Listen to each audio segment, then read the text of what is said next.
tere! Mina olen Triin. Tegime hiljuti ühe video Elva ujula teemal, et selgitada välja, miks peavad Elva lapsed Tartus ujumas käima. Video on nähtav Triin ja Kadri toimetavad YouTube'i lehel. Probleem siis selles, et Elva inimestele on lubatud ujulat. See oli üks valimislubadustest. Kui pärast valimisi selgus, et ujula läheb siiski oodatust kallimaks. Soovisin eelmise video jaoks kohtuda vallavanem Toomas Järveojaga. Kuna siis oli juba koroonakriis alanud, ei olnud kohtumine võimalik ja ma saatsin talle küsimused kirja teel. Kahjuks ei saanud ma vastust eelmise video tegemise ajaks. Küll aga tuli vastus pärast esimese video ilmumist. Vallavanem vastas ja vabandas, et kiri oli jäänud mustandite kausta. Sooviksingi nüüd teiega jagada vallavanema vastust. Lisaks vallavanemale küsisin kommentaariga Vahur Jaakmaalt, kes on ujula teemal mitmeid kordi ajalehes sõna võtnud. Et teil oleks huvitavam seda videot vaadata ja et vastajad on siiski mehed, palusin vastuseid ette lugema endise koomiku ja praeguse raadiomehe Margus Lepa. Mõtleme siis koos, mis võiks ujulast saada. Vahur, vasta palun video jaoks järgmistele küsimustele. Tegime ühistu meediaga ühe video ujula teemal. Kas sa nägid seda videot? Jah, nägin. Vaatasin just veel üle ja meeldivalt üllatas, et juba üle 900 vaatamise. Mõtlema paneb aga see, et keegi pole julenud või tahtnud või muud säärast kommentaari lisada. Vahur, ka sina vaatasid ja ei kommenteerinud? Eile õhtul jätsin kirja pooleli ja jõudsin arusaamani, et me peaksime kindlalt iga kord ära fikseerima selle, kas me räägime ujulast või veekeskusest. Need on kaks väga erinevat asja, nii ehitusmaksumuse kui ka potentsiaalse tulutoomise seisukohalt. Seda on näha ka vallavanema vastustes sulle, kus ta teeb väga selget vahet, kas küsitud on ujula kohta või veekeskuse spa kohta. Kui küsisid ujula kohta, on vastus korrektne. A la tegeleme ja korraldame ning mingi erainvestor on kah huvi tundnud ja kui veekeskuse kohta, siis on vastus. Tere tulemast, huvilised ehitajad! Mulle tundub, et vallarahvas ootab ikka veekeskust kõigi oma lõbudega ja mitte ujulat, mis ongi paljas bassein, paar sauna kui veab ja duširuumid. Kas ma võin siinkohal eksida? Poliitiline täiendatud koalitsiooni kokkulepe räägib. Tulenevalt ühinemislepingust ehitame Elvasse ujula ja spordihoone. Seega kõik on praegu plaanikohane. Justkui. Vallavanema vastus on justkui ühtemoodi. Ajaleheartiklitest saab teada teistmoodi. Ütle sina nüüd, kuidas on kolmandat moodi? Mis seis on praegu ujulaga? Aprillis 2020. Kolmandat moodi on minu arvates hetkel toimiv reaalsus. Ehk käimas on Verevi rannaala detailplaneering oma kindla seadusest tuleneva protseduurilise skeemiga, mida ma ei oskagi hetkel selgitada, kartes eksida. Vallavalitsus tahab vaatamata kogukonna märgatavale jõulisele vastuseisule detailplaneeringuga minna lõpuni, tuues ühe põhjendusena asjaolu, et, tsiteerin, selle asukoha valikuga rannahoone ujula pooldajad pole veel oma arvamust saanud välja öelda. volikogu esimehe Maano Koemetsa sõnad.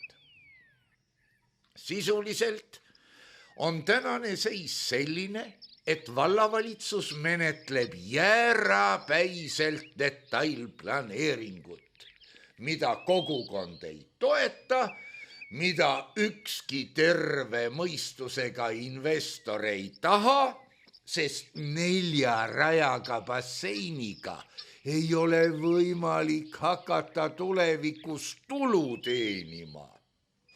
Protsess justkui käib, asju aetakse, aga see kõik on tühja tuule tallamine, ajaraisk, raharaisk. Kui siin süvitsi minna ja küsida, miks nad ometi nii teevad, mis neid selleks sunnib, siis on väga raske vastata. Tõenäoliselt on tegemist sundseisuga, kus rahvale peab näitama olulise valimislubadusega tegelemist, aga sisimas ei usu nad ise ka, et ujulat nende valitsemise ajal ehitama hakatakse. Pole investorit, pole aega. Olukord on paranoiline. Tegeletakse jutumärkides tõsimeelselt mingi hädise basseini planeerimisega, 4 rada, iga rada 25 meetrit, ülimas ruumi kitsikuses, aga rahvas ootab, väärib veekeskust, mis annab linnale ja vallale hea maine ja inimeste ootuse täitumise. Ma saatsin sulle edasi vallavanema kirja. Mis sa sellest kirjast arvad? Sellest, et küsimusele on vastanud 2 või 3 erinevat inimest. Erinevad kirjafondid ja stiil, võib aru saada. Alluvad ikka aitavad ülemust, kui ülemus ise ei saa või ei oska. Ujula ehituseks on olemas 2 võimalikku asukoha varianti. Uue, peagi valmiva spordihoone kõrvale või Verevi järve äärde. Selge on, et Elva valla eelarve ei võimalda lähima 5-6 aasta jooksul ujula ehitamist. Erainvestorid on tundnud huvi võimaluse vastu rajada ujula Verevi äärde. Spordihoone kõrvale ehitamine on vastusest tähtsuselt esimene ja Verevi järveäärne teine, mis on üllatav ja segadust tekitav. Vereviga käib praegu reaalne sebimine. Aga spordihoone kõrvale ehitamine alles puhas teoreetiline fiktsioon. Kumb siis? Millal? Kui Verevi ikkagi ei sobi, siis tuleb ju spordihoone juures nullist alustada ja nii edasi ja nii edasi. Punasega esile toodud lause. Erainvestorid. Et vallavanem avalikul arutelul sõna selgelt valetas. Vaata manuses protokoll, mille on koostanud vallaametnik.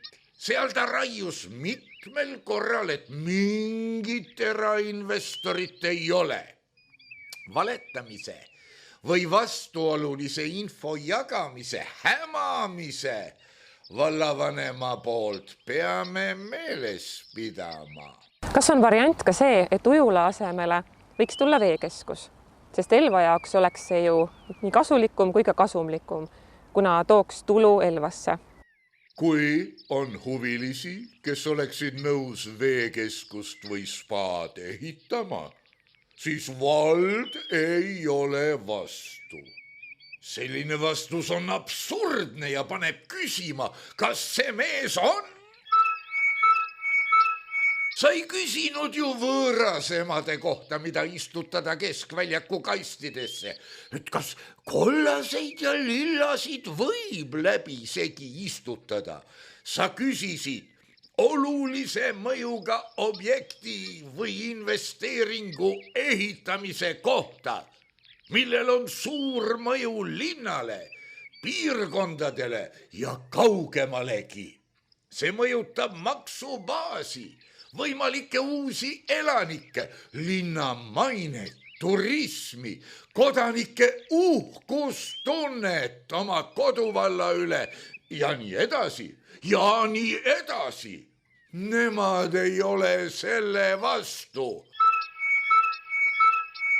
Mis sa arvad sellest seisukohast, et ujula või veekeskus oleks võimalik ehitada ühistuliselt? Pead sa seda võimalikuks? Andro Roosi mõte on väga huvitav ja intrigeeriv. Aga sellisel juhul räägime ikka veekeskusest. Seda mõtet peab levitama ja arukate kodanike peal testima, millised küsimused neil tekivad ja kuidas nad asjast sisuliselt aru saavad. Kuidas tekib olukord, et veekeskus hakkab tootma omaniku tulu ja millal ma oma tulu saan hakata kasutama ja nii edasi. Paljas ettepanek ühistuliselt loodava veekeskuse ehitamiseks tekitab arutelud, vaidlused, kontseptsiooni väljatöötamise vajaduse ja muudki, mis on kasuks veekeskuse tegelikuks valmimiseks. Vaja oleks teha peale eriolukorra lõppemist üks korralik ümarlaud ajurünnak, kus Andro ideed tutvustab ja selgitusi jagab. Kas maailmas on tuua head näidet sellelaadse objekti kohta? Mina isiklikult vajan sel teemal veel harimist. Mida ma naisterahvana sellest ekskoomiku esitatud auväärsete isikute jutust arvan?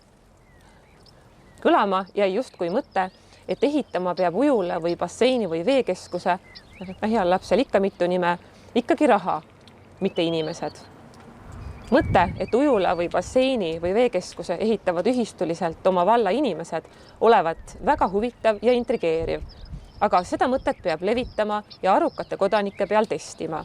Ja tuleb korraldada üks korralik ümarlaud ajurünnak. Minu ettepanek on, et otsustage üks kord ära, kas Elvasse tuleb üks korralik siseujumisvõimalus või ei tule. Visake kas või kull ja kirja ja küsimus on lahendatud. Vihjena ütlen, et unistada tuleb suurelt ja olümpiamõõtmetes bassein tooks meile ujujaid treenima tervest Euroopast. Sinna kõrvale võib ehitada ka 25-meetriste radadega basseini ja kui eraldada juurde ehituseks maad, küll saab ka superspaad ehitatud. Aga viskame siis ise kull ja kirja. Kull on ei ehita ja kiri ehitame. Ja mis te arvate, kumb tuli?